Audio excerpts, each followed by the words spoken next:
mala kan yam kana sin content babra shama bajeling biya kamal kan nur online tv kajan gwa sama mi jira man jidit ke pai je kan channel ma de te jen ojin ku subscribe ke nyo kana sin ko ken en ler ban le jan gwa sama shetani ne na cha kak le ni dangwan cha kanak amurleni rewish ka jongle ke bor ajen dan ban le jan gwa sama shikan nan wani kan ganak kan ne ticho ko diok rewin mu dien ala ne ticho ko baro gorno jin abi nyanas ko tin ko ken en wala shanka wal baro ko payro ron kina daro di jendang ro wan sala do shaka leni dangwan shaka na rewish ka jongle ka bor kanti kan ka leni toto ka baro shane wan shaka na tin kishine diok len ka ko ka gwatan chikrin ka jan kanetin na kana chala do ke ngani tijere wish ka pi bor ke ka be bor kan ngwan to chala do kan ke ngani jaba tin kon tin te dor ke ngani moleni sha ramadan en la police commissioner ramadan la le la kana lat ram la le lat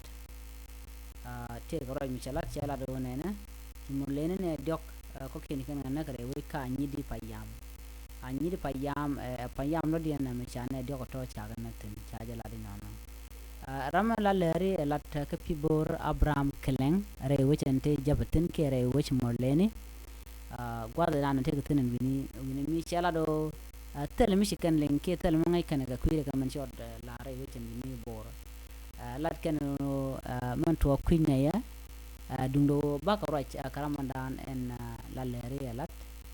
elizabeth Elizabeth nyedak inshallah do jaram danan dum dan lero do bije la kwar danan tere wicin ni ka pibo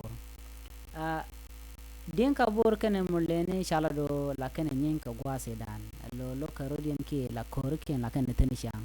ka korean ejen kor dan la kona cholo kor hok shi mala nure kana nyenya ka mole ko mulene la kanok la kan kanang anyok muleni la kana da page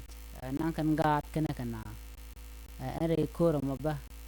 chala do mi kana ladbo mi jagbo ko kan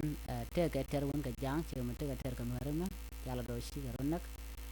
chala den ro sha mal tu man ba sha la re wujin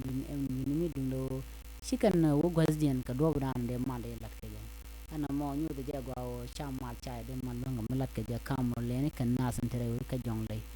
ler me jenda ande ko lenga jen gwasme mi jiram jedit ke jen channel ma gorno jimbe nyana ko ken ko bienten kon lat ko rodien rewik jaba ke ne ken ko lan na da kan kana ke nan ka nokki pe kana bien ka chwali ngogwa gorno jimbe nyana ko tin ko ken ka ko subscribe biata kamal bye bye